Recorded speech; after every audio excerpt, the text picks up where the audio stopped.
je m'appelle Marion. Je fais partie de l'association Terre d'Asile, qui est une association qui permet à plusieurs personnes qui aiment certains aspects du Moyen-Âge sous différents thèmes. Par exemple la cuisine avec Flavien, qui est derrière moi. Vous avez les costumes avec Romana. Et nous participons chacun à notre façon, à notre image, à nos envies, à nos passions, sur un thème qui est le XIIIe siècle. Et plus particulièrement, par exemple, la période Philippe le Bel.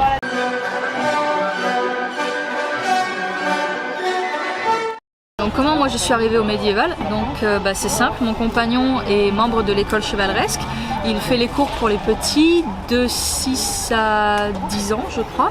Et ça s'est amené tout simplement parce que on a pu participer l'année dernière, qui était ma première convention, à la Rose d'Or. Quand j'ai vu les couleurs, les costumes, quand j'ai vu la cuisine, quand j'ai vu, en fait, ça m'a tout de suite saisi. C'est extraordinaire, hein.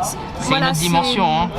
C'est ça. Moi j'ai tendance à toujours regarder les monuments et me dire, j'aimerais faire un bond dans le temps et me dire comment c'était. Ah, tu lis dans mes pensées. Tu lis dans mes pensées parce que quelqu'un qui aime le médiéval a envie de vivre ce que c'était avant, de revenir à la source, de dire tiens, pourquoi c'est comme ça maintenant, comment c'était avant, et j'aimerais y être. Tout médiéviste, je pense, se dit ça.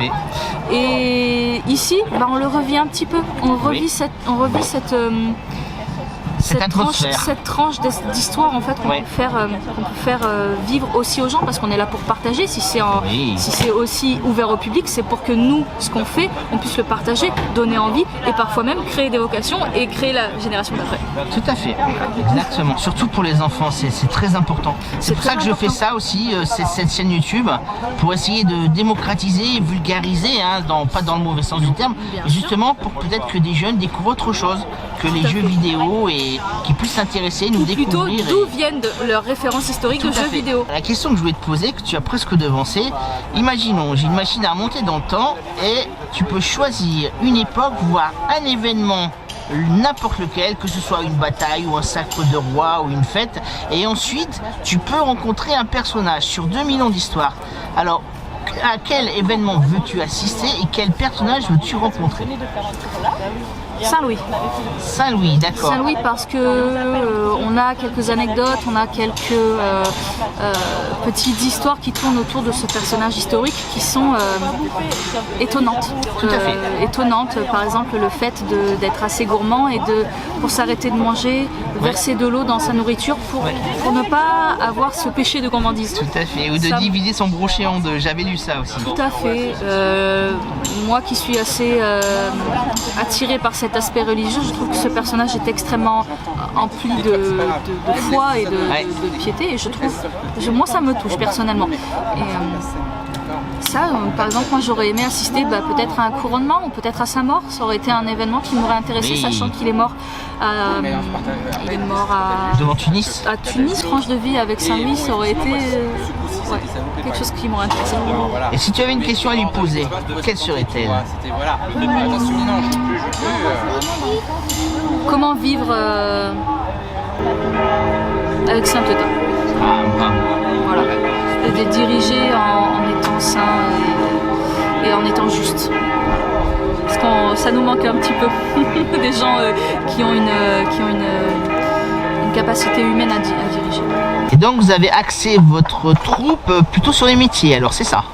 Oui, là, si vous vous retournez, vous aurez notre ami qui est maître queue. Ce monsieur s'occupe de la cuisine, donc il confectionne des repas à thème médiévaux, bien sûr, sur des références historiques qui sont des livres, des cuisines, qui ont été tirées de livres, etc.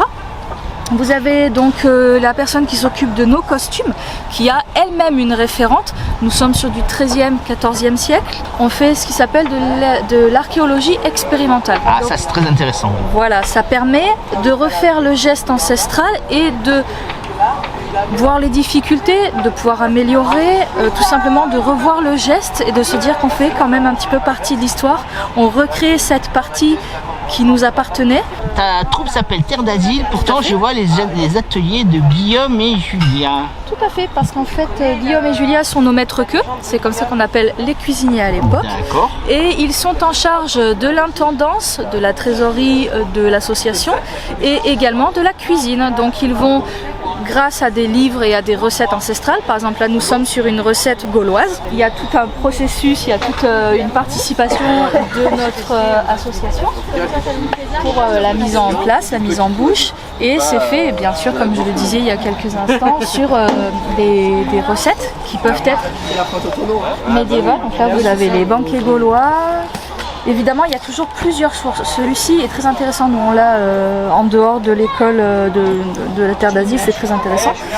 Voilà. Oui, évidemment, il y a toujours plusieurs très références. Bonne documentation. C'est intéressant de recouper, de voir quelles sont les épices à la mode, quelles sont les nouveautés, les nouveaux goûts. Par exemple, vous avez à l'époque beaucoup de fruits secs, beaucoup de confitures, beaucoup de miel, puisque le sucre à l'époque c'est quelque chose de... ça existe, mais c'est extrêmement cher, extrêmement raffiné. Donc la personne lambda, le maître queux lambda va plutôt travailler avec le miel, les fruits et évidemment les épices qui vont venir d'Orient, puisque l'échange avec l'Orient se fait déjà depuis un certain temps, puisque nous sommes au XIIIe, mais ça fait depuis le IXe et bien plus loin encore. Vous allez avoir plusieurs époques. Par exemple, vous avez là du XIIIe. Typiquement, je crois que c'est du XIIIe. Là, on est fin XIVe. Vous êtes presque du XVe parce que c'est un pourpoint. C'est très riche, c'est très couturé. C'est des tissus qui sont très onéreux pour l'époque. Et vous allez avoir moi par exemple, donc qui ne suis pas du tout dans la France, hein. Moi c'est un tartan. Oui, d'accord. Ce que le profane appellera le tissu écossais. Et donc ta troupe existe depuis combien de temps? Je sais pas. Alors l'association a 13 ans. Nous sommes jumelés là avec l'école chevaleresque qui fait de l'escrime médiévale. Donc qui eux aussi se basent sur des dessins, des enluminures et tout ce qui est encore une fois référence historique. C'est vraiment c'est notre fer de lance, hein, la référence historique.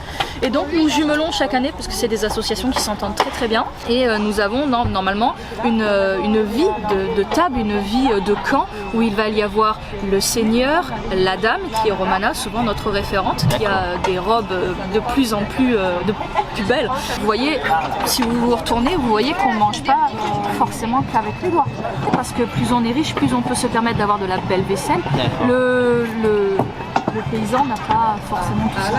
Tout à fait, évidemment. Je comprends, tout à fait. Et puis les menus sont bien moins recherchés chez une famille paysanne que chez une famille de nobles, de nobliaux ou de noblesse ou de princesse. Parce qu'il faut en jeter. D'accord. Alors peux-tu me parler de la recette que vous faites actuellement? Bien sûr. Donc là, c'est une recette extraite du livre de banquet gaulois de chez Larousse. Mais la recette est ici, donc il va y avoir tout ce petit travail, tout ce petit monde qui va s'y mettre. Parce qu'une cuisine médiévale, c'est pas une seule personne, hein, évidemment. Oui, vous avez une équipe. Celui qui s'occupe de la grillade, celui qui s'occupe des condiments, celui qui va s'occuper des champignons, voilà.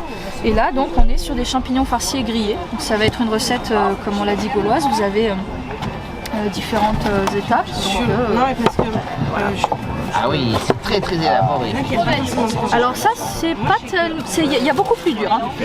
Là où c'est déjà pas mal. C'est déjà pas mal. Là, on est sur du lard, donc c'est du cochon. Ça, c'est quand même quelque chose qui se mange énormément au Moyen Âge. Oui. Les oiseaux également. On mange très peu tout ce qui, enfin très peu. On mange moins quelque chose qui vient de la terre. Pourquoi? Parce que les oiseaux sont proches de Dieu puisqu'ils volent. Oui. De volailles, etc.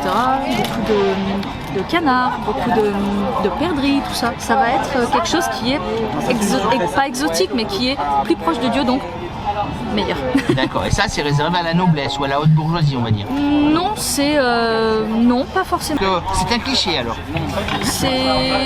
oui et non, on va dire. On va dire que plus on est riche, mieux on mange, ça c'est normal. Oui. Mais il y a des choses qui sont incontournables. Par exemple le porc, la volaille, comme on en parlait. Les épices, évidemment c'est cher, donc tout le monde n'en mange pas. Ouais. Le sel, avec la gabelle, c'est quand même quelque chose d'assez cher, donc oui. voilà. Oui. On va remplacer, on va trouver des choses du coin. On a les herbes de Provence, puisque nous on est dans le sud.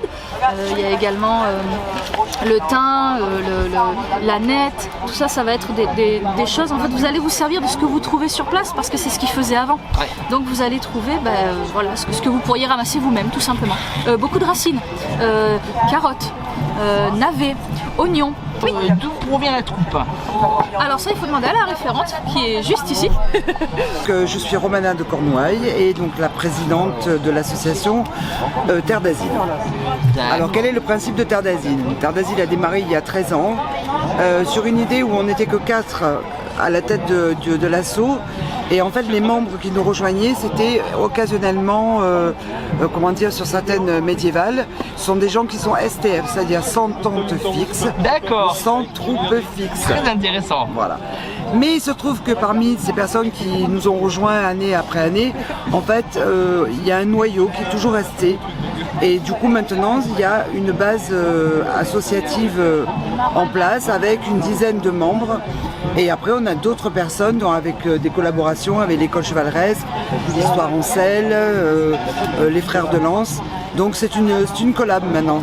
D'accord, donc chacun sa spécialité alors. Alors oui, voilà, c'est ça. Donc nous on peut les rejoindre pour une grosse intendance parce que on cuisine.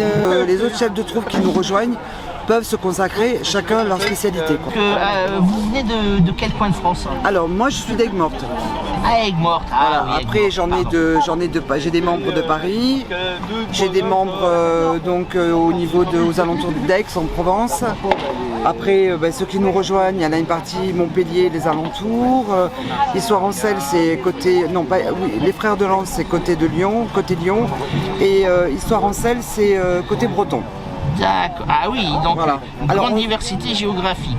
Voilà, exactement. Donc bien sûr, on ne se rejoint pas systématiquement tous, mais c'est en fonction du lieu et où se trouvent les prestations, et c'est ainsi qu'on peut réunir ou certains ou d'autres, plus du sud, plus du nord, plus de l'est, de l'ouest. Voilà, quoi. Mais justement, si des personnes se retrouvent avec le désir, par exemple, de venir sur une... Pour vous découvrir, par exemple ils peuvent nous découvrir, bien sûr, mais si jamais on fait une médiévale, qu'ils savent que on sera donc sur place, Terre d'Asile sera là. Ils peuvent en effet nous contacter par Facebook et nous demander s'il y aurait une petite place. C'est parce qu'à la base, c'est le principe même de Terre d'Asile. Accueillir des personnes. D'où le nom. Voilà, exactement. Quoi. Et donc le Facebook, c'est donc... C'est Terre d'Asile. Terre d'Asile, tout simplement. Le Facebook public, c'est Association Terre d'Asile. D'accord. Et écoute, merci Romana et Marion pour votre gentillesse et pour votre compétence. Ça a été extrêmement intéressant. Un grand merci à vous. Au revoir. Bye. Au revoir.